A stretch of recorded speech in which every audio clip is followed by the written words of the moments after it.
And the Pentagon says 5 more alleged drug traffickers are dead after 2 more boat strikes.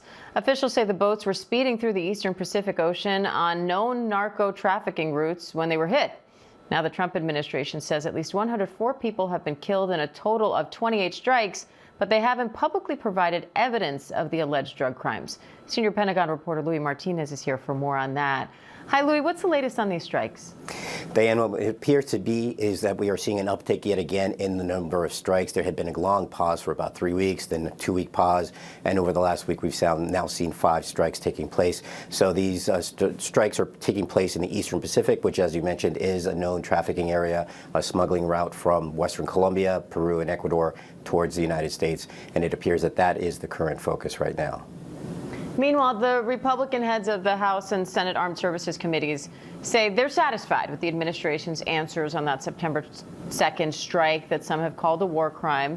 So where does that leave the demands to release the video?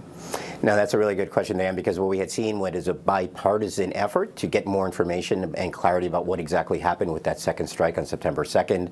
Now you're seeing the gap widen between the Republicans and the Democrats. The Republicans on both committees saying that they're satisfied, and what we heard in response was top Democrats saying that they are not satisfied and they want to see even more information, and they are continuing to press for the full release of the video, which, as we've heard so far, Defense Secretary Pete Hegseth is unwilling to do. And President Trump says he has no problem informing Congress about land strikes in Venezuela, but he claims he doesn't have to tell them. So what kind of strike would require notifying Congress, and what are you watching for on that front?